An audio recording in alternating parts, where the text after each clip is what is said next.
Olá, seja bem-vindo a mais uma edição do programa Inspirações, o seu programa que traz histórias de vida de moçambicanos e não só, que inspiram.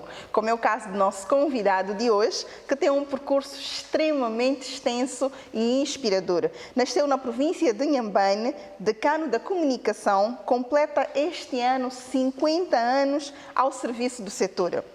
De entre várias funções que desempenhou nestes 50 anos, foi diretor-geral da MultiChoice Moçambique e Angola, PCA da Televisão de Moçambique, diretor do Gabinfo, presidente da União da Organização das Rádios e Televisões Nacionais de África, URTNA, secretário-geral da Associação das Rádios e Televisões da África Austral, SABA, membro do júri do Prêmio de Jornalismo da CNN, só para citar algumas. A lista é mesmo extensa, mas ele está mesmo aqui à nossa frente e vai poder conversar conosco e explicar-nos sobre este processo que realmente nos interessa. Muito obrigada, Arlindo Lopes, por ter aceito o nosso convite. Seja bem-vindo ao programa Inspirações. Muito obrigado, Vanessa. Eu é que agradeço me terem convidado a fazer parte deste programa tão prestigiante que vocês criaram. Parabéns. Muito obrigada, Arlindo. Para nós é uma honra poder contar a história do Arlindo Lopes, que de certa forma também se confunde com a história da comunicação de Moçambique. Mas antes vamos começar pela sua infância. Em que contexto nasceu e cresceu na província de Inhambane? Olha, uma vez mais, obrigado. Eu nasci numa zona rural, no interior da província de Inhambane, um distrito de Inharime, mais propriamente, e no posto administrativo de Mocumbi. Portanto, nasci numa maternidade lá bem no interior da província de Inhambane, do distrito de Inharime. E cresci numa outra zona, 13 quilómetros distante da missão, que se chama Dombola. Exato. E por que cresci nessa zona? O meu pai era professor rudimentar e estava colocado nessa escola para dar aulas. Essa foi a minha casa desde 1952 a 1978. Meu pai esteve ininterruptamente afetado a essa escola, que era uma escola ligada às missões católicas. Exato. Como a Vanessa deve ter ouvido. Já sim. Na altura, não havia acesso às escolas para as populações do interior do país. Sim. A única possibilidade de nós termos alguma escolarização era através das missões, quer católicas, religiosas, sobretudo missões católicas, exato, que tinham as suas escolas, primeiro, naturalmente, para o ensino da catequese, assim, mas também ensinavam as primeiras letras, ensinavam a ler e a escrever, exato, ensinavam a aritmética. Portanto, o meu pai era um dos professores dessas escolas na zona onde eu cresci, que se chama Dombola. Portanto, a minha casa, efetivamente, quando eu hoje sonho na infância, quando tenho aqueles sonhos de infância, pois, estou a sonhar exatamente esse local onde decorreu a minha vida. Era uma escola interessante, de alvenaria. Sim. Não sei se também sabe, mas tem algumas imagens que depois poderá pesquisar. Com certeza, com certeza. Era uma espécie de um armazém, sim, onde as várias turmas assentavam lá dentro do armazém, e do outro lado do mesmo edifício era a casa do professor, tudo ligado. Exato. E a casa do professor o que era? Apenas um quarto e uma sala. Portanto, o quarto onde viviam os meus pais e a sala onde vivíamos nós, os filhos. Portanto, e quantos filhos eram? Quantos irmãos éramos eram? 9. Nove. Portanto, Uma família grande. Dois rapazes e o resto eram meninas. Meninas, sim.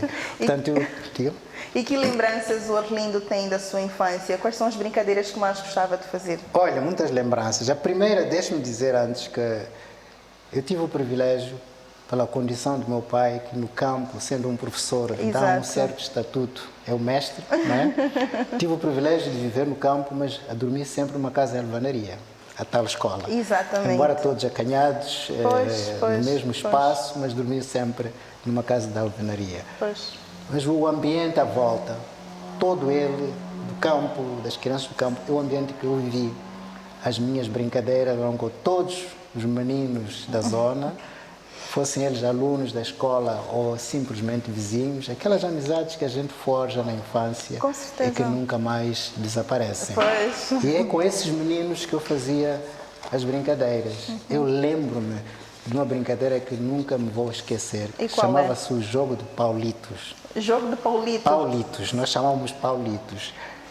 Para poder ter uma ideia, é algo que está entre o golfe e o cricket. Golfe, porque nós cricket usamos... é indiano. Cricket, exatamente. Sim, sim, é sim. algo entre cricket e golfe. Exato. Golfe porque usávamos buracos, pequenos buracos, Pois. como faz o golpe. E cricket porque usávamos uma O pau, vara, um pau, exato. não é? E um paulito para bater. Portanto, no golfe e no cricket são bolas. Exatamente. Nós usávamos um pau. Mas muito idêntico, efetivamente, ao cricket, porque colocávamos um pauzinho atravessado no buraco e com a vara levantávamos aquele pau e batíamos o mais longe possível. Então a equipa adversária ou o nosso adversário tinha de correr e apanhar o paulito, voltar a atirar para nós. E o nosso jogo era batê-lo no ar e empurrá-lo o mais longe possível. Portanto, era um dos jogos que eu mais apreciava. Chamávamos isso de Paulitos. Uma modalidade interessante. Paulitos. É pena que nunca mais vi, acho que já nem se joga no campo. Acho que não, eu também mas ainda era não ouvi muito dizer. divertido, levava-nos a fazer muitas correrias, muito animado. Veja só, ponha só na cabeça a questão do cricket e golfe, alguma coisa no meio. Exato. E a relação com os seus pais e irmãos? Era uma família grande, já nos disse. Sim. Tinha uma boa relação? Como disse, o meu pai era professor, Sim. A minha mãe era doméstica. Exato. Então é uma relação interessante. Com a minha mãe é uma relação de maior proximidade, maior presença, porque era quem de facto cuidava no dia a dia de nos educar em termos de disciplina, tomar conta da casa, trabalhos, portanto, domésticos e trabalhos também no campo. Como ela era camponesa, Sim. ela acordava-nos cedo às 4h30 e nós todos íamos com ela a Machamba para desbravar, sachar, ou semear, ou colher consoante a época. Fazíamos esse trabalho com ela, voltávamos a casa, tínhamos que arrumar os quartos, o quarto onde dormíamos, estender os cobertores fora, aqueles que faziam xixi na cama, tinham que estender. Então, com a mãe tínhamos esta relação. Ela é que foi a educadora presente. E o meu pai é aquele que, pela função que tinha de professor, preocupava-se em preparar sempre as aulas. Exato. Estava com os seus cadernos, a corrigir trabalhos. Nunca fomos com o meu pai a Machamba, em nenhum dia. Ele sempre estava dedicado às questões da escola. Pois. E a preocupação dele, portanto, é outro tipo de preocupação, era a nossa educação. Ele estava mais preocupado com a nossa escolarização. Exato. E sempre insistia que nós devíamos estudar, devíamos ser bons alunos, que é para podermos progredir na vida, não sermos alguém na vida. Com certeza. Então, com os dois, foi uma relação diferente, mas complementavam-se. Exato. Eu digo que a minha disciplina, se tenho alguma, saber muita. fazer trabalhos de casa, independentemente, e uma coisa interessante que a minha mãe fazia, éramos, como disse, 9, 2 rapazes, 2 meninas, Sim. fazíamos todos as mesmas tarefas. Era uma escala. Se é preciso lavar a roupa, a sua escala é rapaz ou menina, lava a roupa. Se é preciso cozinhar, era indiferente. Igualdade. Igualzinho. Então, hoje o que sei fazer, tomar conta de uma casa sem necessidade de empregado ou de esposa. Tá? Exato. É porque eu sei cozinhar, sei lavar e não tenho qualquer complexo nisso. Muito bem. Que a minha mãe assim me educou. Exatamente. E o meu pai orientou-me para a vida, efetivamente, em termos de tem que estudar, tem que avançar. A nível profissional, né? Certo. E quando o Arlindo se lembra, quando pensa em si como sendo natural da província de Inhambane, que tipo de qualidades lhe vem em mente? Olha, eu, tendo nascido num meio pequeno, o meu mundo era esse meio pequeno. Exato. Não era Inhambane, a província como está, que nem conhecia. Conheci a cidade muito mais tarde, quando fui fazer exame de 4ª classe. Então, o meu mundo era daquele meio rural. Exato. E tem uma característica interessante. O povo étnico que vive nessa zona é o que se chama, fala a língua shop, somos os shops. Certo. E eu vou explicar porque é que isso, para mim, não é mais de Inhambane, mas uma shop. É que uma shop é conhecido pela sua humildade, e por trabalhar arduamente e também por se dedicar muito aos estudos quando tem a oportunidade. Então, isso é que me marcou nessa altura, esta humildade, este gosto de estudar, esta luta por aumentar os conhecimentos, Exato. respeito pelos outros. Isso ajudou-me bastante. Só que quando eu cresci, eu vi que afinal isso não era apenas naquela pequena comunidade minha. E vou explicar porquê. Nem posso dizer que é toda Inhambane, porque Inhambane é multicultural, como sabe muito bem. Então há várias etnias, cada uma com as suas características específicas. Pois. Mas o interessante é que eu reparei, quando cresci e quando comecei a viajar pelo mundo e trabalhei fora, que estas características que eu pensava que eram apenas do meu grupo étnico, são as características dos moçambicanos. Exatamente. Porque toda a gente, em Angola, na África do Sul, quando se fala em Moçambique, é moçambicano, ele logo vem uma pessoa humilde, vem uma pessoa que gosta de estudar, que mesmo sabendo é muito honesta, é muito calma, portanto, não precisa de fazer frente a ninguém. Exatamente. Então comecei a ver, afinal, aquilo que para mim era específico daquela zona, é específico do país, é dos moçambicanos. E as pessoas reconhecem lá fora estas qualidades. Sim, é o que nos caracteriza realmente. Caracteriza, não como alguém de Mocumbi, que eu sou, nem de Inhambane, nem da Zambé. É de Moçambique. Lá fora é um moçambicano. Pergunta a quem quer que seja lá fora, nas universidades, as pessoas estão a trabalhar em organizações internacionais. Temos boas referências. Quando dizem que são de Moçambique, gostamos, porque o moçambicano é assim, tem uma postura, tem uma atitude. Também já senti isso além fronteiras. Realmente há um carinho e um respeito muito grande pela característica que nós temos de ser pessoas afáveis, humildes, pessoas que gostam de aprender e gostam de estar entre grupos, não é? E apoiarem-se, com certeza. E isso realmente caracteriza também o Arlindo, uma pessoa extremamente serena. Sou moçambicano. É moçambicano, não é? E bom para nós, não é? E Arlindo, diz-nos só uma coisa, quem eram as suas referências e como é que imaginava o seu futuro? Naquele pequeno povoado da província de Inhambane, como é que imaginava o seu futuro? Olha, em que um Arlindo olhava e dizia que um dia eu vou ser igual ou fazer algo parecido a esta determinada pessoa? Sem dúvida. Era o meu tio materno. Seu tio? Materno. Materno. A minha mãe tinha 2 irmãos. O mais velho destes 2 irmãos era enfermeiro em Lourenço Marques. Está a imaginar no tempo colonial? Sim. Primeiro, o moçambicano, o africano, que conseguisse o estatuto de enfermeiro, significava que estava a um certo nível de aceitação na sociedade. Além do trabalho muito meritório que fazia, de cuidar de pessoas doentes, etc., tinha um certo estatuto. Era uma pessoa prestigiada e respeitada por todos. Exato. E segundo, graças à profissão dele, o meu tio, portanto, viajava pelo país, circulava pelo país. Ele já esteve, além de Lourenço Marques, onde ele estava baseado, já esteve a trabalhar na Zambésia muitos anos. A minha província. Onde nasceram muitos primos meus, na Zambésia. Meus conterrâneos. Exatamente, de que ele guardava e falava muito, guardava muitas recordações e falava da Zambésia. Da Zambésia, sim. Esteve também a trabalhar em Tete, que também gostou. Também muito bonita a província de Tete. Exato. Muito rica. Então, no meu imaginário de criança, eu um dia queria ser como meu tio. Primeiro ter uma posição útil à sociedade, reconhecida para a sociedade como uma profissão bastante útil, mas também que ele desse prestígio. Exato. E o prestígio ia ao lado material, porque pelo dinheiro que ele recebia, meu tio vinha visitar-nos de carro, um Volkswagen daqueles antigos. Então, nós estávamos a imaginar lá no campo, quando o carro aparece, é um fenómeno. É um fenómeno. E era o meu tio a trazer um carrito lá para o campo. Então, a minha referência, de facto, era essa. Eu queria ser enfermeiro, queria ser como o meu tio. Queria ser como seu tio, principalmente com esta missão de poder cuidar dos outros. Cuidar dos outros, das pessoas que precisam de apoio. Exato. Arlindo, fala-nos um pouco do seu percurso de formação. Pois, a primeira formação escolar, como disse, eu iniciei as primeiras letras com meu pai, na escola onde meu pai ensinava. Exato. Eu quero dizer que aprendemos o abecedário, como toda a gente no campo naquela altura, a escrever no chão, não é? Não é na areia, era na areia que nós escrevíamos, apagávamos, aprendíamos a desenhar as letras. Aprendi a tabuada também, aí nessa escola de Dombola, onde meu pai estava.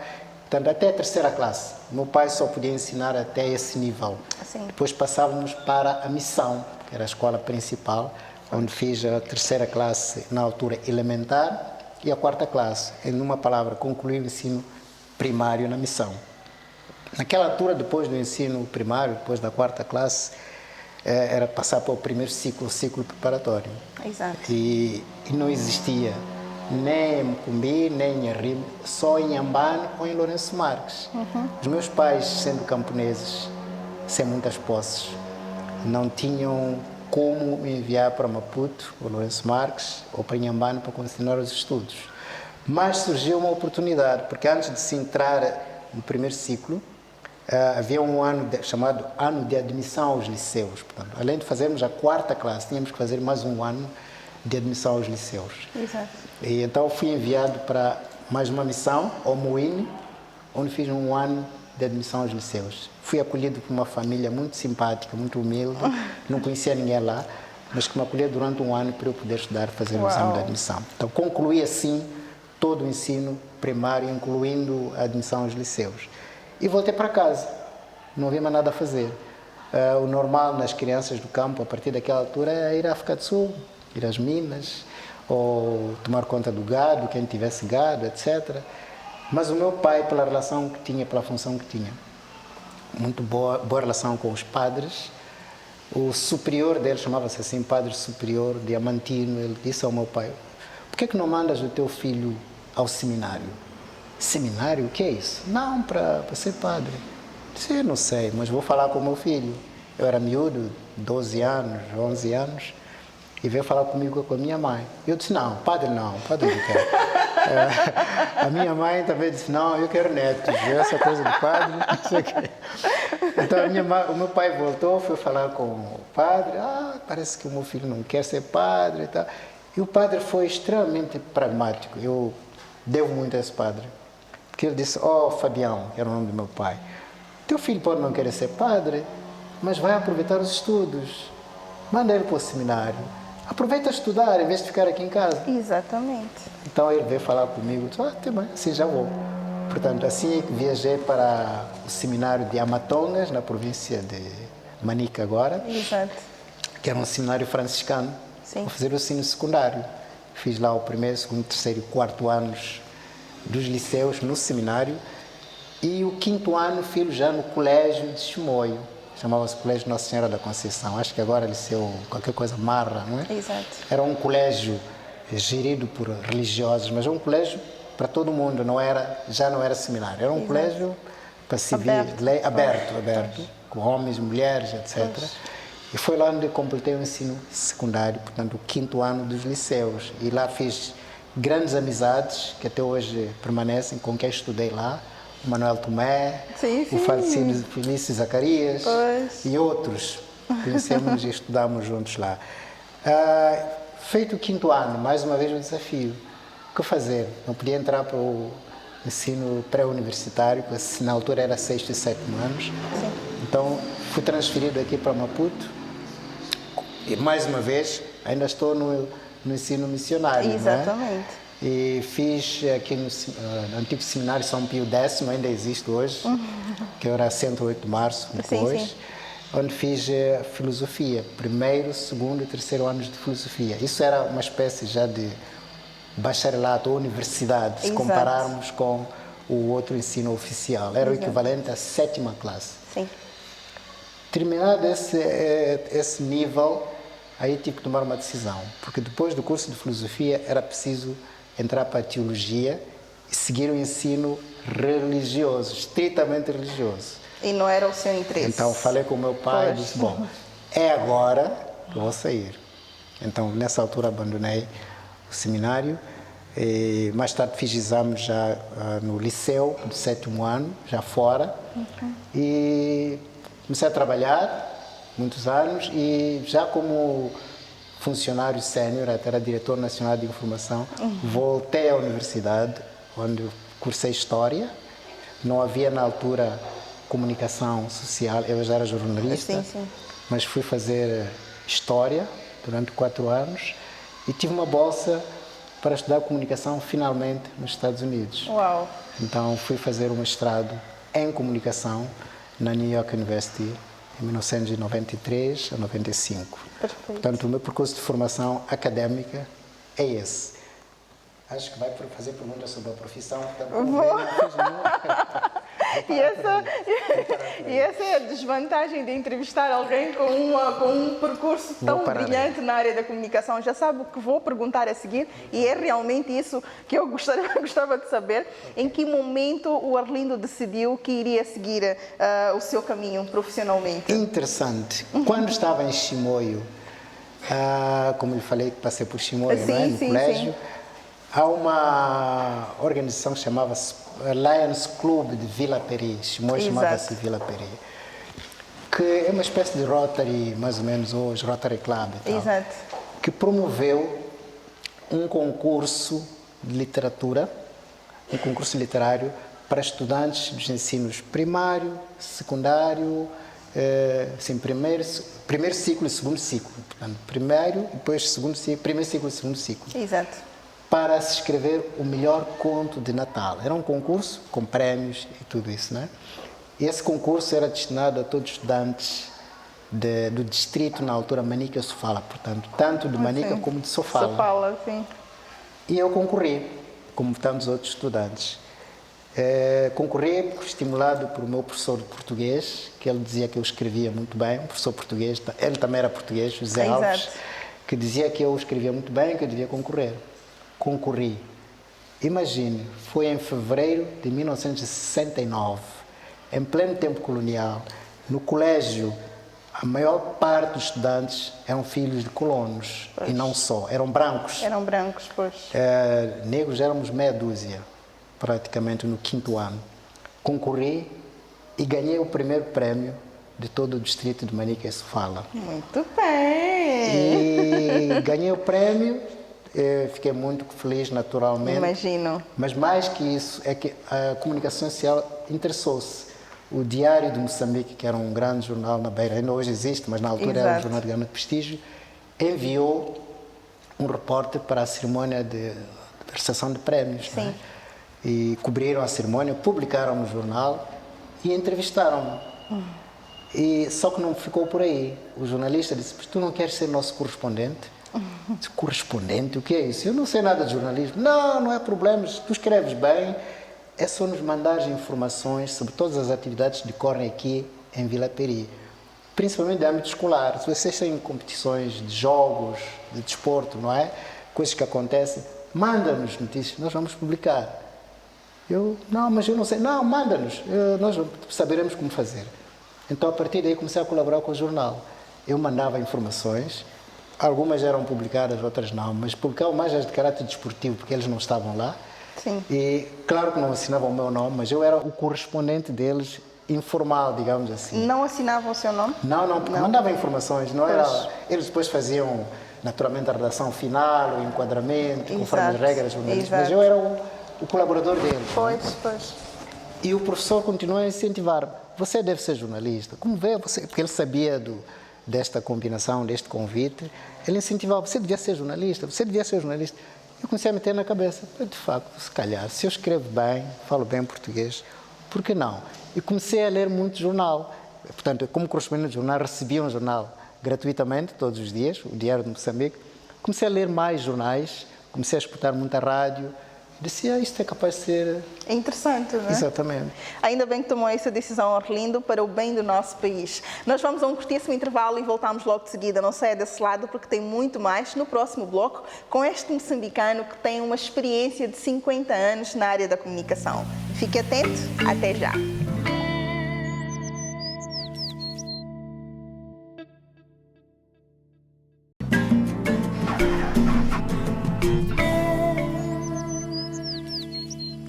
E estamos de volta à segunda parte da conversa com Arlindo Lopes, este moçambicano da província de Inhambane, decano da comunicação, que este ano completa 50 anos de experiência neste setor. Arlindo, estávamos aqui a falar sobre a sua infância, que nos mostrou que tem muitas lembranças bonitas das brincadeiras e também um pouco do seu percurso de formação.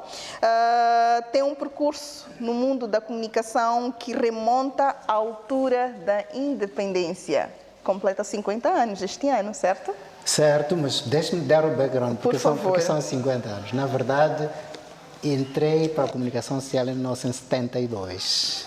72, setembro de 1972.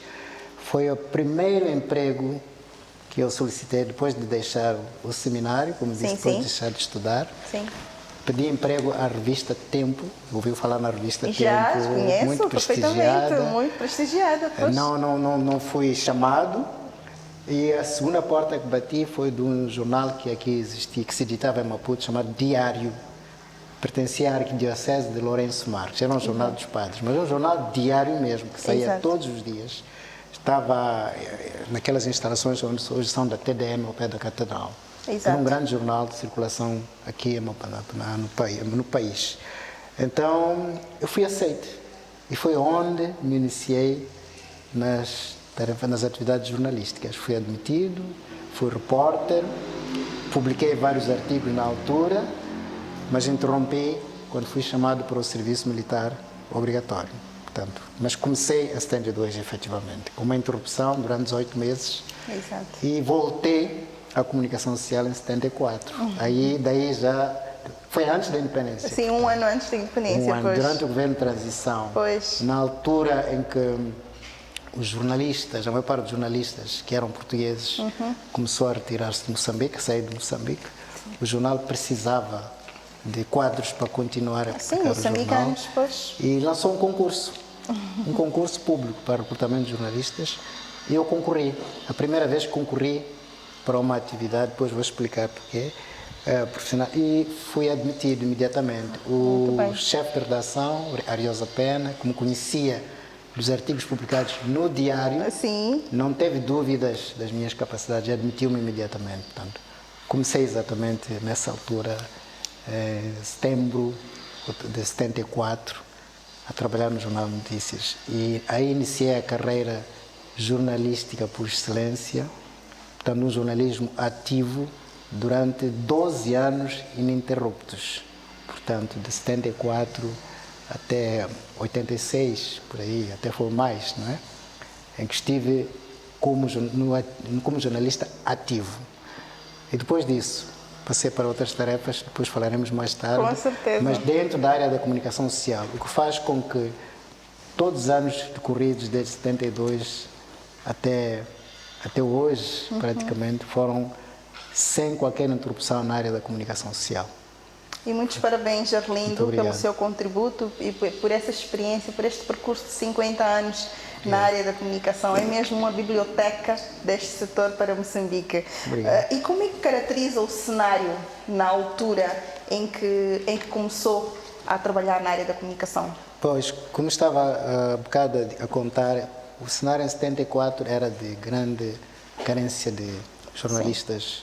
Era preciso garantir que o jornal continuasse a ser publicado. Com certeza. Havia poucos jornalistas de origem ou portugueses ficaram no país, poucos, que estavam comprometidos com os ideais de liberdade, democracia, e eram sobretudo antifascistas. Exatamente. E esses sozinhos não podiam fazer o jornal. Exato. Então procederam ao recrutamento de jovens, principalmente nos setores da educação, nas universidades, no próprio Ministério da Educação, porque já sabiam escrever, porque a primeira condição é saber escrever, dominar a língua, não é? Com certeza. Então, e foram esses jovens formados nas redações pelos jornalistas mais antigos que asseguraram as edições de jornal, também a questão das emissões da rádio, etc.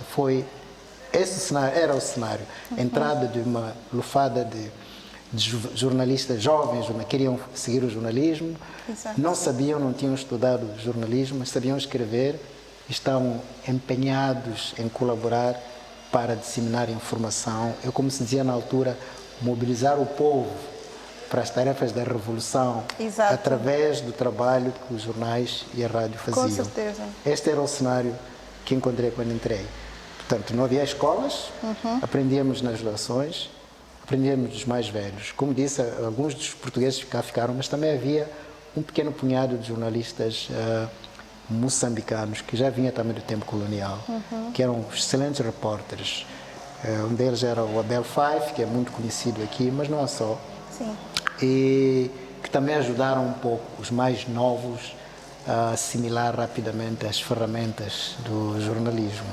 E sem dúvidas, nessa altura, a comunicação era bastante importante, principalmente para a cimentização do próprio Moçambique, não é? Fundamental, exato. primeiro para disseminar a informação, Exatamente. levar as diretivas do governo, do país, para todos os cidadãos. O jornal era uma espécie de uma bíblia, as pessoas tinham que ler o jornal. Para além da rádio, que naturalmente A informação era é poder, com maior na verdade, alcance, não é? o jornal era o orientador da vida das pessoas. Encontravam ali tudo o que precisavam, não só em termos do o que está a acontecer, mas também o que fazer. Exatamente. Quais são as políticas que o país estava a seguir, estavam no jornal. Então tinha este papel, sem dúvida. E hoje, quando o Arlindo olha para os jornais neste caso, sente que continuam a ter este papel preponderante de informar e formar o povo? É um contexto completamente diferente. Completamente diferente. Hoje, como sabe, há uma maior liberdade, primeiro, de informação, de expressão, uma grande diversidade de veículos, de órgãos de comunicação social. Vai uma grande pluralidade de ideias, portanto, não há uma ideia única. Certo. Portanto, não aparece, o jornalismo não estava a seguir apenas uma ideia única de consolidar a unidade nacional, fazer mover a revolução, como naquela altura. Hoje, graças às liberdades que existem, aos desenvolvimentos que há uma pluralidade de ideias. E na altura não havia oposição, não havia posição. Sim. Portanto, estávamos todos comprometidos num ideal único. Então, naturalmente, hoje o jornalismo tem mais espaço, é mais diversificado. Isto também corresponde ao crescimento da própria população. Exatamente. Também as pessoas são mais exigentes, também têm maior liberdade de escolha. Com certeza. Querem saber mais e de maneira que hoje é difícil dizer que o jornalismo é isto. Há vários jornalismos no país. Podemos não concordar ou não concordar com este ou aquele órgão de comunicação social, mas é o jornalismo que nós temos. Naturalmente, se me perguntar como veterano, digamos assim, da comunicação social, acho que me vai perguntar qual é o jornalismo que eu queria ver. É só dizer que eu lhe pergunto. Eu tenho a minha opinião. Porque aqui eu tenho a minha opinião. O que é que eu faria. Né? Exato. Mas, o que é que faria já agora? O que eu faria é o que eu tenho estado a aprender ao longo dos últimos 50 anos, digamos assim. É lutar pela qualidade do jornalismo, lutar pela criatividade do jornalismo e lutar pela excelência. Para mim, estes são pilares do jornalismo fundamentais. Não quero falar da ética, profissionalismo, são chavões. Exato. Mas no jornalismo, talvez noutras profissões também, mas no jornalismo em particular, para mim, o fundamental é que haja esta criatividade. O jornalista não tem que fazer algum impacto, tem que fazer qualquer coisa fora da rotina que tenha algum impacto na sociedade. O jornalista tem, sobretudo, de primar pela qualidade técnica, qualidade também daquilo que ele publica. E tem de primar pela excelência. Então não basta sermos bons, nós temos de ser excelentes, temos que nos separar e surpreender. De modo que a gente lê um jornal de uau, a gente lê um artigo e aprende qualquer coisa. Nós não podemos pegar num jornal, ler e deitar fora. Claro. Não é? Um bom jornal é aquele que a gente lê, ou tem um artigo que a gente lê e guarda, porque amanhã quer voltar a ver, porque interessou. Portanto, é um artigo excelente, diz-nos já alguma coisa, fica alguma coisa. Eu não posso ler um jornal e esquecer no momento seguinte. Não é jornal. Não é jornal. Tenho que ler um jornal e precisar de guardar, arquivar, porque eu preciso de consultar, me disse alguma coisa. E preciso, se for jornalista, ver, mas como é que este jornalista começou, o que é que ele fez para ter este impacto, como é que ele apresentou os fatos, como é que ele escreveu, qual é o domínio que ele tem da língua, etc. Até hoje eu aprendo aqui e acolá de jornalistas novos, que me surpreendem. Portanto, isto que eu estou a falar existe aqui e acolá em alguns meios de comunicação social, mas infelizmente não é o comum. Pois. Há alguns jornalistas, até mesmo da nova geração. Nova geração, pois. Para não falhar mencionar nomes vivos, vou falar de um que já morreu, aquele cronista Juma Ayuba, por exemplo.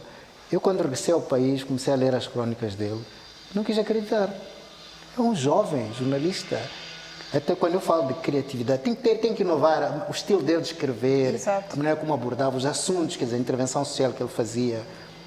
Nós precisamos de um jornalismo assim, ativo, que nos atraia e que nos ensine alguma coisa. Exatamente. Não é rotina, senão qualquer pode fazer escrever relatórios no jornal, não é? Pois. Aconteceu isto, aconteceu aquilo, bababá, O Juma Yuba realmente foi um grande estou a falar do jornalista. último programa, mas também há alguns vivos que me Sim. surpreendem também. Não, ele fez um Exato. trabalho realmente muito impactante para a Exatamente. sociedade. Exato. E tinha esta legião de jovens que acompanhavam e Pois. acabavam até percebendo alguns assuntos que é difícil compreender numa imprensa, num artigo comum, como bem o Arlindo esteve a dizer, mas o Juma tinha esta particularidade de trazer a coisa de uma forma mais engraçada, não é? E é o que tornava realmente ele diferente de outros jornalistas. Exato. Não é? E a criatividade dele incluía a irreverência, era um pouco irreverente e tudo, mas com certeza. para mim aquilo é qualidade, Sim. é excelência, é aquilo que a gente lê e diz, e amanhã preocupa-me ler a crónica dele novamente. Exatamente. Faz-me procurar e guardar porque quero aprender.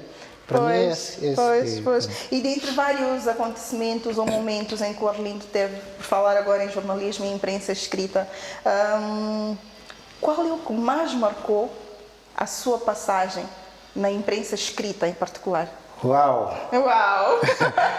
Vou dizer há os que mais marcaram. Mas pronto, vou tentar falar do primeiro. Se quiser ficar só com esse, fica, não é? Muito obrigada. Que foi ter sido enviado ainda em 70, um pouco antes da independência de Moçambique, princípios de 75, para visitar os centros da Frelimo na Tanzânia. Repare que era antes da independência, já se tinha assinado o acordo os acordos de Lusaka já tinham sido assinados, Sim. mas ainda Moçambique não era independente. Sim. Era o governo de transição. E fiz parte de um pequeno grupo de jornalistas moçambicanos que foi para a Tanzânia e visitou Naxingueia, Tunduru, Bagamoyo, Mbeya, aqueles campos que a Frelimo tinha na Tanzânia, e conviver com os libertadores da pátria. Portanto, está a haver um jornalista que vai com essa missão e que convive e come com Samora Machel, Joaquim Chissano, Chipande, Marcelino dos Santos, que se senta à volta de uma lareira em Naxingueia a conversar quase de igual para igual, para reportar para o país. Portanto, a responsabilidade que eu e os meus colegas tínhamos, eu era o único do Jornal Notícias, mas também havia colegas da rádio, da Agência de Informação de Moçambique, neste grupo. Portanto, para mim, como jornalista, foi um momento bastante impactante, pela profissão e também pela relação com a nossa liberdade. Eu não participei na luta de libertação nacional como tal, mas o facto de estar envolvido naquele momento e poder beber da própria fonte e ouvir estes nossos dirigentes questionar-nos com curiosidade, como é que se passa lá na zona ocupada pelo inimigo? Eles perguntavam-nos, porque não estávamos a fazer entrevistas a eles, estávamos a conversar. Nós fazíamos perguntas, eles faziam-nos perguntas. Arlindo, conta-nos lá, como é que é lá a vida em Lourenço Marques? Como é que você vê a vida lá em Lourenço Marques? Eu ter que falar e eles escutarem, aqueles dirigentes estarem a escutar, sim, é assim que tratam. Portanto, esse momento, na minha atividade profissional como jornalista ativo, marcou-me, senti-me quase também a participar neste processo. É uma contribuição, sem dúvida. A independência do país. Uma contribuição. Como disse, depois houve outros episódios, pediu-me mas também tive... Mas se quiser contar mais um, mais um ou dois. Tive o um. privilégio de, ainda durante o governo de transição, cá já em Moçambique, acompanhar, na altura, o primeiro-ministro Joaquim Chissano, na sua primeira viagem fora de Maputo. Portanto, ele visitou exatamente as províncias de Manica e Sofala, onde eu estive. E o jornal, 2 meses de eu ter estado no jornal, indicou-me a mim para a cobertura dessa viagem. Muito bem. Tanta responsabilidade. Todo o país estava à espera de saber o que é que o primeiro-ministro do governo de transição ia fazer nas províncias. Exato. E eu fui indicado para cobrir essa viagem. Fiquei com muito medo, mas creio, com o apoio do meu chefe na altura, correu muito bem. Era muita responsabilidade. Marcou-me profundamente essa como jornalista. E mais 2, só para terminar, ter acompanhado o Presidente da República, na altura, Samora Machel, ao encontro com o Papa. A primeira visita que ele fez ao Vaticano, o Papa João Paulo II, tive o privilégio de fazer a cobertura e aparecer ali, tirar fotografias com ele e reportar, sobretudo, ao país. Não é tanto a questão pessoal, do país depender dos meus relatos para perceber e acompanhar a visita do chefe de Estado a Roma, Roma, o primeiro sim. encontro com o Papa. Uau. E aos Estados Unidos, o primeiro encontro de Moçambique, que era considerado comunista, com o presidente Reagan. Pois. Também cobri esta viagem. Portanto, é um pouco isto que me marca. Portanto, não é um episódio. O primeiro mais marcante é aquele que eu referi, de Naxingué, porque é muito... É simbólico, muito, né? muito emocionante, é simbólico, Exatamente. liberdade, vamos ficar independentes. E estou a conviver com dirigentes que depois, mais tarde, só os via do outro lado, porque eram chefes de Estado, comandantes, e ali convivi com eles, comíamos na mesma mesa, etc. Então, é isto que me marcou. Foram jovens bastante bravos, realmente, e deram tudo de si pela independência de Moçambique. E Exato. hoje somos um país independente e ainda bem que tivemos o Arlindo Lopes a cobrir em primeira mão e com muito orgulho como moçambicano estes Obrigado. acontecimentos marcantes para Moçambique. Parabéns. E em que circunstâncias entra para a televisão? Deixe-me só dar-lhe um pequeno contexto. favor. Como eu disse, como jornalista ativo, estive 12 anos. Curiosamente, foram 4 anos no Jornal Notícias, 4 anos na revista Tempo, Sim, 4 anos no Jornal Domingo. exato. E termino o jornalismo ativo por quê? Porque sou chamado para o Ministério da Informação, na altura, para ser diretor nacional de informação. Exato. Portanto, passei, a partir daí, para tarefas executivas e de direção. Exato. Eu estive 10 anos como diretor nacional de informação, interrompi para estudar, fazer o mestrado nos Estados Unidos. Quando regressei, já não havia Ministério da Informação, fui convidado pelo governo para criar o Gabinete de Informação. Gabinfo. Portanto, eu aqui criei, O fui o Gabinfo. primeiro diretor do Gabinfo. Muito bem. Onde estive, sou eu o culpado, sim. Não, não é o culpado. Estive no Gabinfo durante muitos anos e portanto, como Gabinfo, sabe que a tarefa principal do Gabinfo é assessorar o governo em matéria Exato. de comunicação social. Exatamente. Era exatamente isso. Houve problemas no desenvolvimento da televisão de Moçambique, que já era TVM. Houve Sim. alguns problemas de relacionamento interno, direção, colaboradores, que me foram reportados como diretor do gabinete, porque eles reportavam a Exato. mim, e ao governo.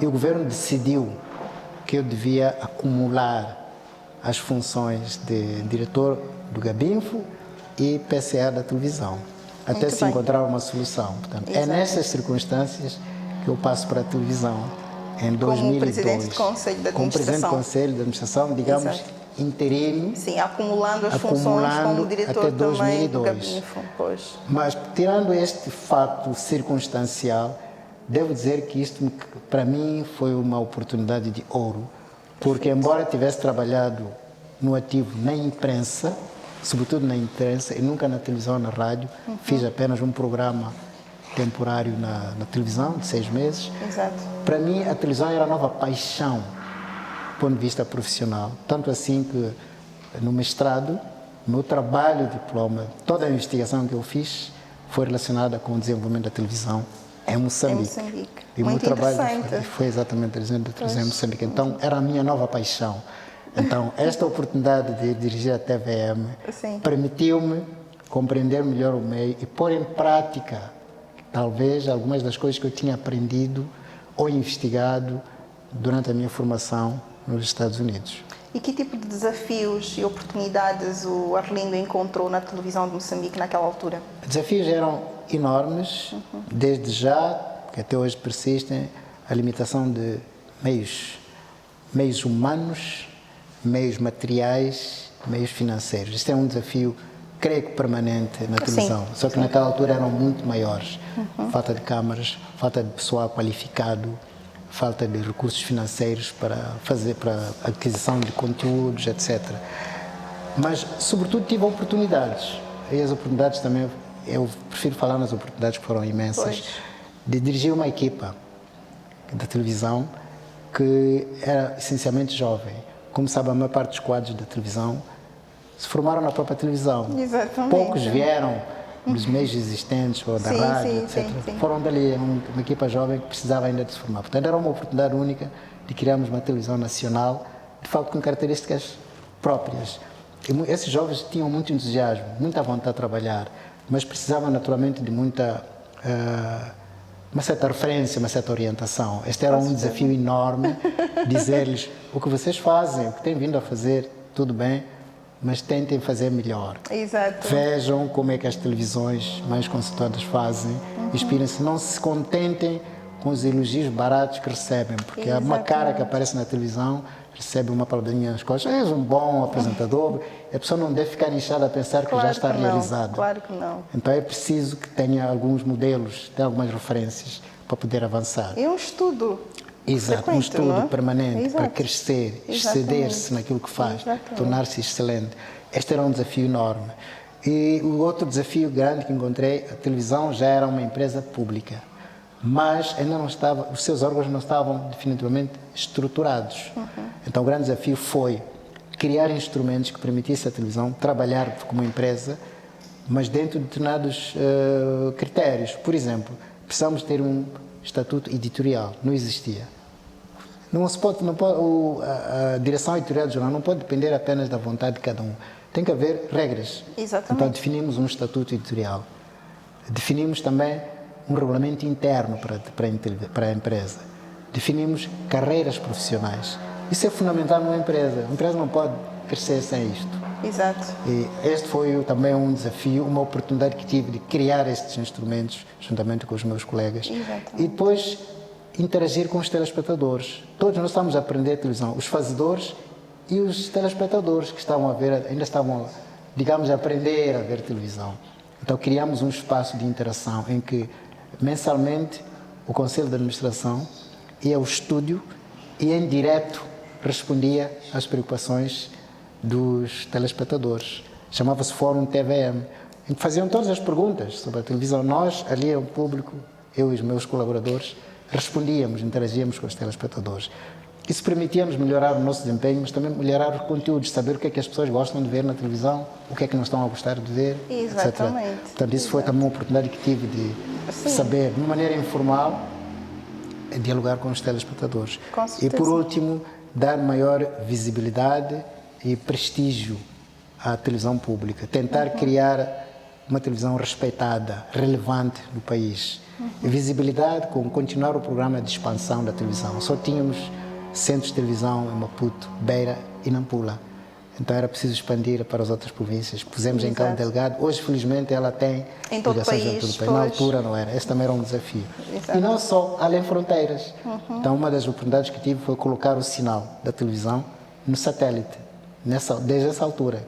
De maneira que fora do país as pessoas pudessem sintonizar a nossa televisão. E graças a Deus conseguimos fazer isso. Com certeza, e parabéns por este feito. E o que mais marcou a sua passagem no Gabinfo e na TVM também? O Gabinfo, como expliquei há pouco tempo, tinha como tarefa assessorar o governo na sua relação com a comunicação social. Exato. A melhor recordação que eu tenho do Gabinfo foi exatamente esta, facilitar o contacto entre o governo e a comunicação social. E de que forma? Exato. Criamos briefings semanais. O primeiro-ministro ia todas as semanas, às sextas-feiras, ao gabinete de informação e colocava-se à disposição de jornalistas. Não para anunciar fatos, mas para responder a todas as perguntas que os jornalistas quisessem colocar sobre qualquer assunto. Que era para não estarem por aí a inventar coisas, exatamente, não só sobre decisões do governo, portanto. Isto foi um processo durante um ano e meio que se fez, muito bom, porque nos permitiu ouvir as preocupações dos jornalistas. Eles também colocavam todas as perguntas, e logo ao primeiro-ministro. Então, para mim, a melhor recordação do Gabinfo foi esta. Exato, sim. Exato, perfeito. Arlindo, nós vamos continuar a nossa conversa, mas antes, curtíssimo intervalo e voltamos logo de seguida. Não saia desse lado, porque ainda tem muito mais aula de introdução à comunicação no próximo bloco com Arlindo Lopes, moçambicano da província de Inhambane, com mais de 50 anos de experiência no setor da comunicação. Até já!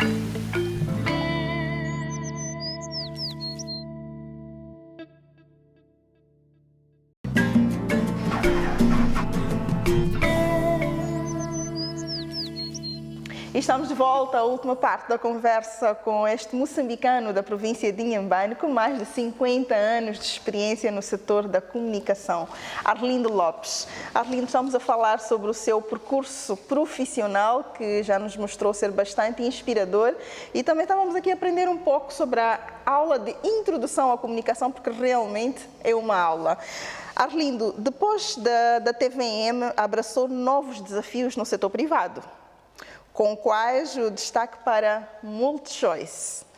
Em que consistiram as suas funções nestes vários anos na MultiChoice África? Certo. Olha, como sabe, a MultiChoice é uma empresa pan-africana. Exato. Existe em vários países da África subsaariana. Exato. E o seu negócio é televisão por assinatura. É uma empresa, portanto, bem organizada, bem estruturada, bem forte, com milhões de subscritores a nível do país.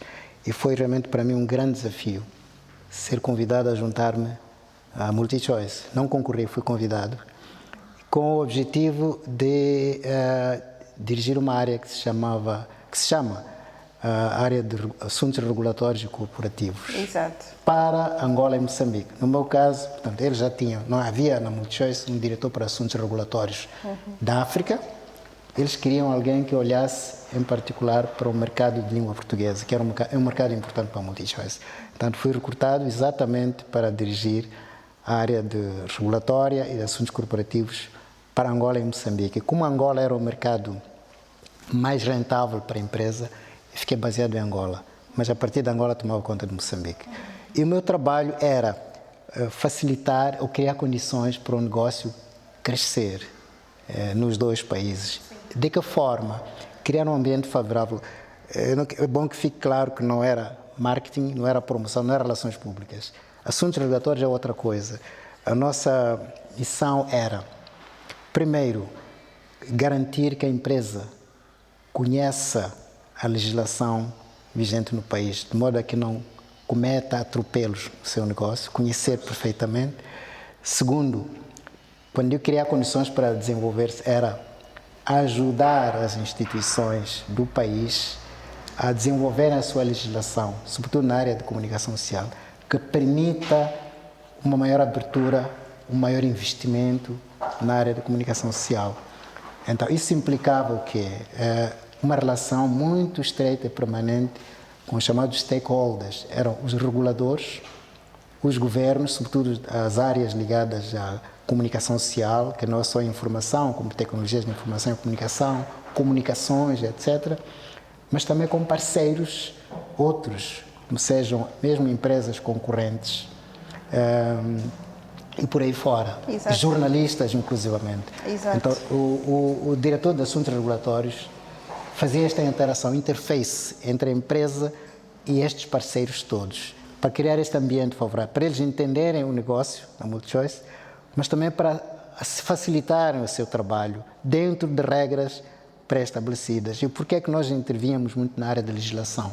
É que tanto Angola como Moçambique, como sabe, estavam num processo incipiente de legislação no que diz respeito à comunicação social. Exato. Por isso mesmo agora está-se a rever agora a lei de imprensa, está-se a criar pela primeira vez a lei de televisão. Exatamente. O mesmo se passava em Angola. Na altura em que eu fui para Angola, 2011, eles estavam exatamente a discutir a revisão da lei de imprensa e a criação da primeira lei de televisão, além da carteira profissional e outras. Exato. Então, a minha intervenção pela MultiChoice foi de ajudar o governo. Participei em vários debates promovidos pelo governo, debates públicos e também encontros bilaterais, para tentar perceber o que é que o governo estava a propor e tentar partilhar com eles a nossa experiência com MultiChoice. Estando em vários países, a MultiChoice tem acesso à legislação de vários países, desde a África do Sul, passando pela Nigéria, Quênia, mas também da Europa. Nós sabemos o que é que se passa em termos de legislação na comunicação social na Europa, na comunidade europeia. Sabemos o que é que se passa na Inglaterra, que é um mundo à parte. Toda a legislação por trás das BBCs conhecemos, e nos Estados Unidos, e no Brasil, e em Portugal. Então, com base nesta legislação, nas boas práticas internacionais, nós conversamos com os legisladores do país, de Angola e de Moçambique, dizendo, olha, isso que vocês estão a tentar fazer, vejam, noutros países já fizeram desta e daquela maneira. Exato. Porque isto é que leva ao desenvolvimento da comunicação social, etc. Exato. Então, o meu papel, acima de tudo, era uma espécie de... Eu costumava dizer aos trabalhadores da MultiChoice em Angola, perguntavam nos grandes eventos, senhor diretor mesmo, explique-nos esses assuntos regulatórios e corporativos, o que é que dizia? Eu dizia, olha, eu sou vosso embaixador, sou embaixador da MultiChoice, junto da sociedade, portanto, eu é que falo em vosso nome e trago as preocupações dos interlocutores para vocês. Portanto, é um pouco de embaixador da MultiChoice. E sente que, mesmo estando numa entidade privada, conseguiu influenciar a favor da melhoria do serviço do setor, e do serviço para os moçambicanos, digamos, os africanos? Penso que onde dei melhor contribuição para a melhoria do jornalismo, para o desenvolvimento da comunicação social, não foi necessariamente na MultiChoice. Foi na colaboração que eu tive com a CNN. Sim. Desde 2005. Portanto, durante 9 anos eu fui convidado e participei como membro de júri de um concurso de jornalismo da CNN, também patrocinado pela MultiChoice. E de que maneira é que nós contribuímos? É que nós tentávamos estimular exatamente a qualidade, estimular a excelência. Portanto, acompanhávamos o desenvolvimento da comunicação social em vários países da África. Através deste prémio, várias pessoas concorriam. Exato. E nós identificávamos, escolhíamos e premiávamos os prémios que achavam que deviam ser referência do jornalismo em África. Isso digo com muito orgulho que foi muito gratificante, porque muitos desses jornalistas que nós premiamos acabaram crescendo continuamente, portanto, acreditaram no seu valor, Exatamente. cresceram, tornaram-se não só editores de jornais, incluindo aqui em Moçambique, temos Sim. casos de pessoas que foram premiadas, hoje são jornalistas consolidados, não é? Com certeza. Mas em todo o mundo, em toda a África. Nós conseguimos isso. Eu, quando viajava pela África, quando viajo pela África, vou a um país como a Nigéria, as pessoas me conhecem. Orlando, você é daquele prémio, respeitam, Exato. porque fiz qualquer coisa para o seu crescimento profissional. Pois. Então, eu acho que a minha contribuição para o desenvolvimento da comunicação social não se inscreveu à MultiChoice. Claro, a MultiChoice era patrocinadora do prémio, Exato. mas este trabalho na CNN, mas também diria na SABA. Na SABA, e na sim, URTMA, vamos falar sobre a SABA porque e a URTMA tínhamos também. programas também e parcerias exatamente viradas para o desenvolvimento da comunicação social. Exato. Fiz parte de organizações internacionais, não só africanas, como a Commonwealth Broadcasting Association, Public Broadcasting International, cuja missão, cuja vocação era mesmo o desenvolvimento dos mídias em Moçambique. Há uma organização que se chamava African Media Initiative, é uma iniciativa africana, pan-africana, cujo objetivo era exatamente promover o crescimento e o desenvolvimento. Eu acho que aí posso ter dado uma contribuição desta para o desenvolvimento do jornalismo, não só moçambicano, porque há jornalistas moçambicanos que beneficiaram de vários destes projetos de que eu falo, não só da CNN, mas outros também. E há muitos jornalistas africanos que também beneficiaram e que deram um salto qualitativo na sua formação. Aí é que eu acho que modéstia à parte, deu o meu contributo. Sim. E por falar em SABA e URTMA, foi presidente da União da Organização das Rádios e Televisões Nacionais da África e secretário-geral da Associação das Rádios e Televisões da África Austral. Certo. Em que consistiam essas duas funções, em que consistiam as suas funções nestas duas entidades? A SABA era uma organização regional, portanto ligada aos países da SADC. Exato. Portanto, promovia a integração regional, tal como a nossa organização económica o faz, mas a nível das televisões. Portanto, congregava todas as rádios e televisões públicas e privadas, portanto, da África Austral. Incluía também reguladores de comunicação social, incluía fabricantes de equipamentos, incluía distribuidores de sinais, portanto, todos os atores da indústria televisiva estavam dentro da SABA. Eu era secretário-geral, uma espécie de coordenador desta organização. O meu título era secretário-geral e o meu papel era promover os planos e atividades que a organização tinha, todas visando a colaboração, as coproduções, a formação técnico-profissional dos membros e a partilha de informações. Nós tínhamos anualmente uma Assembleia Geral, uma grande conferência, onde trazíamos muitos oradores para falarem de temas pertinentes da radiodifusão, neste caso, né? Eu lembro que uma das coisas que eu fiz ao longo dos 6 anos que estive na SABA foi introduzir o debate sobre a migração digital, a partir de 2006. Migração digital, sim. Na altura, quando se falava da migração digital, pensava-se que isso era um programa dos governos ou ligado às telecomunicações. Não era nada com os órgãos de comunicação, com as televisões. Eu trouxe o tema para a SABA. E todos os anos havia um especialista que vinha falar sobre esse tema e promovia o debate. Portanto, este fórum de debate contribuiu bastante para o desenvolvimento da comunicação e dos membros da SABA. A URTNA já é uma organização continental africana. Também foi criada logo depois da criação das independências dos primeiros países africanos, em 1963, criou-se essa organização. Portanto, para congregar as televisões e rádios do continente, dos países independentes da África. Então, o meu exercício lá como presidente, em 2002 a 2004, foi na qualidade de membro da organização, porque a TVM era membro da URTMA e havia eleições rotativas para a presidência do órgão.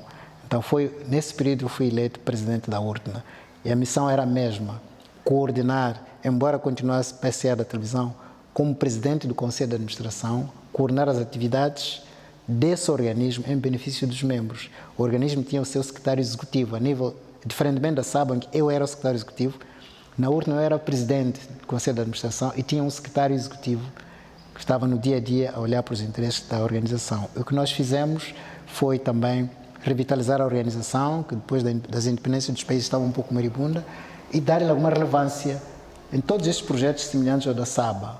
A colaboração, formação, troca de programas e a grande coisa que nós fizemos no tempo que eu estive lá, fazermos um pedido único para os direitos, negociação para os direitos de transmissão desportiva. Sabe que este é um cancro na comunicação social. Sempre que há campeonato mundial de futebol, euro, etc., etc., os detentores dos direitos fazem um negócio incrível. Então chegamos à conclusão que se cada televisão for sozinha, vai ser difícil negociar. Então conseguimos criar uma forma de a URTNA se apresentar como negociadora em nome da África, junto da FIFA, junto do Comitê Olímpico Internacional, que é para os direitos poderem passar para os membros.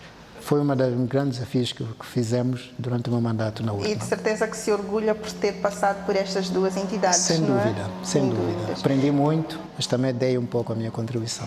E, Arlindo, olhando para o contexto atual e para aquilo que foi e tem sido o seu contributo, sente-se orgulhoso do que a classe conquistou? Muito. Muito? Muito orgulhoso naquilo que aconteceu. Começar pela lei da imprensa, que nós temos aqui no país. Sim. Tive a honra de participar na sua redação, Exato, como diretor nacional de informação. Penso que isso foi uma conquista que até hoje é reconhecida no país. Tudo o que nós fazemos deriva da lei da imprensa, apesar de ter que ser revista, etc., mas não há dúvida que toda a gente reconhece que ela abriu. Então, a classe conquistou este direito, lutou, não foi uma dádiva do governo, a própria classe lutou por isso e conseguiu. Então, eu sinto orgulhoso por aquilo que hoje a classe moçambicana conseguiu conquistar no âmbito dos seus direitos. E agora vamos falar de uma parte um pouco mais emotiva, se calhar até uma das partes mais bonitas da sua vida. É pai, de certeza? Sou pai de 5 filhos. 5 filhos, perfeito. E os seus filhos seguiram-lhe as pegadas profissionalmente? Nenhum. Nenhum? Nenhum. Não? Nenhum. É bom e é mau, mas eu sinto-me orgulhoso das escolhas que fizeram. Porque nós educamos os nossos filhos, a minha mulher e eu educamos os nossos filhos, para eles sempre escolherem o que queriam fazer na vida. Concordo. E nenhum deles, nenhum mesmo, escolheu a profissão do pai. Um dos meus filhos é arquiteto, meu filho é arquiteto. Se vejo uma casa edificada aqui nos bairros, eu passo e vejo o que ele fez. E sente-se orgulhoso? É um orgulho. Minha filha, uma das filhas é engenheira informática, também tem as suas relações. Outra é jurista, mas fez propriedade intelectual. Sim, sim. Está a fazer o que ela quer. Portanto, eu estou satisfeito com as escolas que fizeram, embora, no fundo, um pouco triste, porque ninguém me seguiu. Mas, e quais são os valores que o Arlindo tenta transmitir aos seus filhos? Olha, primeiro, aquilo que eu disse, vocês têm que saber o que querem. Primeiro, têm de definir o vosso próprio objetivo. Pois. É fundamental fazer a escolha. E uma vez conseguido, ou a caminho desse objetivo, naturalmente que é preciso ter uma postura de integridade, de humildade, de honestidade. Exatamente. Portanto, nós vamos conseguir nossos objetivos, mas sem atropelo a ninguém. Concordo nem consigo. muito menos a regras sociais. É verdade. Sem falcatruas, passo o termo. Exatamente. A integridade é fundamental. Com e a certeza. humildade, Pois. como moçambicano e como uma pessoa humilde. Que lhe caracteriza, e tento não é? dizer aos meus filhos que eles devem ser humildes, não chegar muito longe. Sem dúvidas, concordo consigo, Arlindo, e parabéns pelos valores que tenta transmitir aos seus filhos. Obrigado. Arlindo, qual é o seu maior sonho de vida? Eu já realizei parte dos meus sonhos. Tenho família. Em termos de carreira, atingi, vou dizer, topo da carreira. Hoje, minha categoria profissional é especialista de comunicação. Perfeito. Não tem mais do que isso. Já exerci todo tipo de cargos que era possível exercer Exato. na comunicação social dentro e fora do país. Portanto, penso que em termos profissionais Está realizado. não posso estar a dizer que ainda tenho um sonho, mas tenho um sonho que não é exatamente profissional. Tenho um sonho na vida, Qual é? que é pôr por escrito esta experiência que eu tenho e pôr à disposição dos outros aquilo que eu aprendi. É a grande algo que eu ainda não consegui produzir O seu livro? uma obra, faça uma referência, as pessoas vão ler Pois. qual é essa experiência que eu tive ao longo dos anos e talvez tirem de lá alguma coisa positiva. Eu tenho certeza talvez que tenham sim. alguma inspiração nestas E coisas. encorajo o Arlindo Este é o sonho. realmente a lançar aqui uma obra sobre toda a sua experiência, principalmente profissional, porque realmente nos orgulha bastante como moçambicanos saber que temos um moçambicano que contribuiu bastante nesses últimos 50 anos para o desenvolvimento da nossa comunicação. Muito obrigado. Arlindo, e para Moçambique, quando olha para o seu país, Moçambique, Olha, qual é o seu maior sonho para ele? Felizmente eu viajei muito pelo mundo. Vivi nos Estados Unidos enquanto estava a estudar, fiz mestrado e visitei muitos países do primeiro mundo, do terceiro mundo, do segundo mundo e aprendi muito. Depois desta vivência que eu tive, da experiência que eu tive, o meu sonho é ver Moçambique num patamar diferente daquele em que está hoje. Primeiro, que ninguém morra à fome neste país. Que não haja ninguém a fazer pedido, a morrer à fome, a passar o dia sem uma refeição. Um país onde as pessoas possam se alimentar, possam ter acesso a cuidados de saúde, para coisas básicas que hoje ainda matam muitos moçambicanos, doenças simples, não é?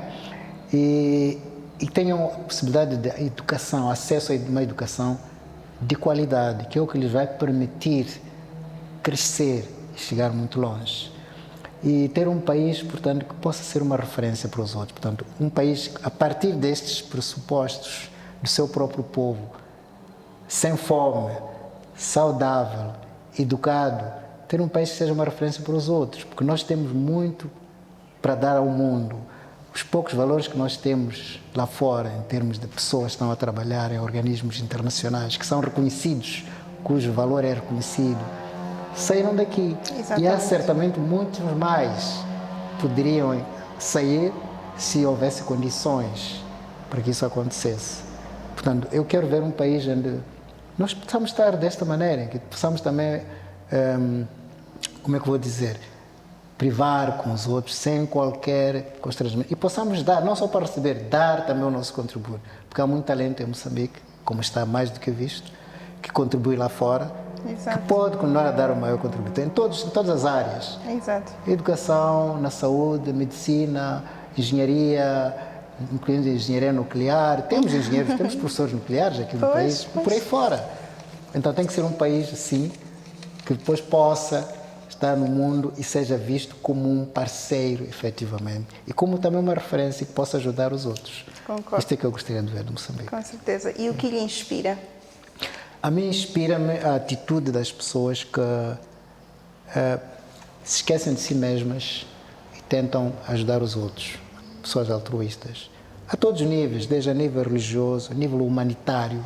Há muita gente que a gente vê que quase se esquece de si, de seu bem-estar e se dedica, faz tudo para benefício dos outros. A nível político já temos o exemplo que todos conhecemos. Esses jovens todos que foram à luta armada para que nós hoje ficássemos independentes. Esse tipo de atitude a mim me inspira bastante. A começar do arquiteto Andar Nacional, que deixou o luxo de Nova Iorque, de uma boa profissão nas Nações Unidas, para viver em Dar es Salaam, andar nas matas e a correr riscos. Este tipo de atitude a mim me inspira bastante. A todos os níveis, como já disse.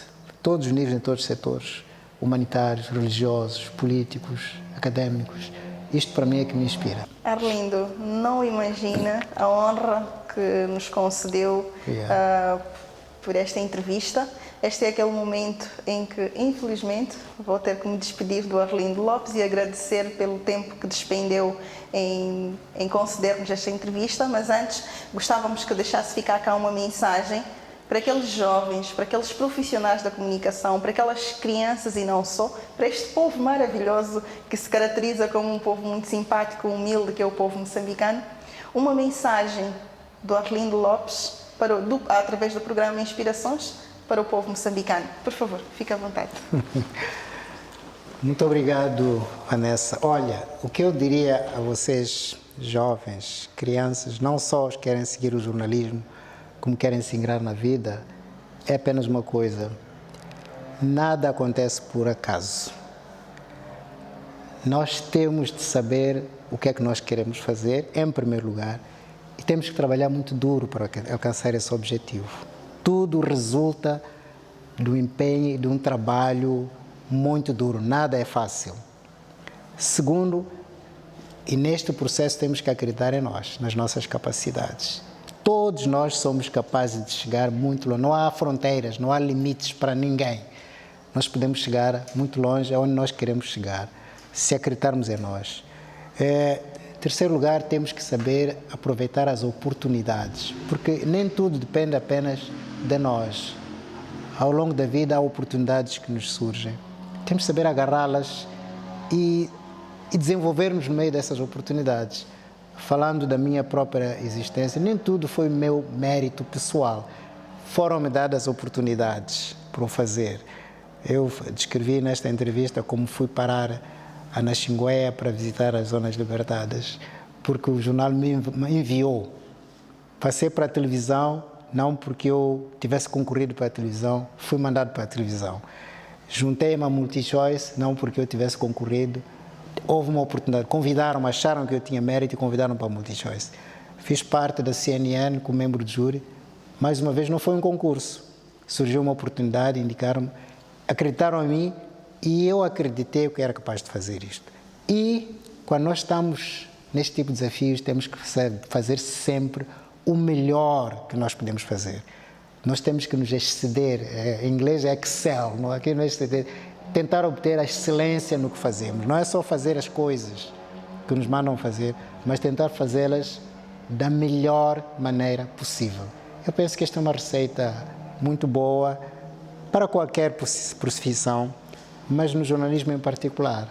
Portanto, eu sou abençoado por ter tido a carreira que eu tive. Qualquer um de vocês pode tê-la. Melhor ainda para os jovens jornalistas. Cada um de vocês tem a obrigação de fazer melhor do que eu fiz e de chegar mais longe do que eu cheguei.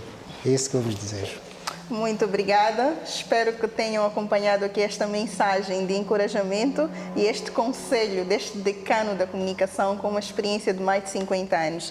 Arlindo, muito obrigada mais uma vez. Desejamos sucessos e que continue a contribuir para o desenvolvimento da nossa comunicação. Para nós foi uma honra, como eu disse.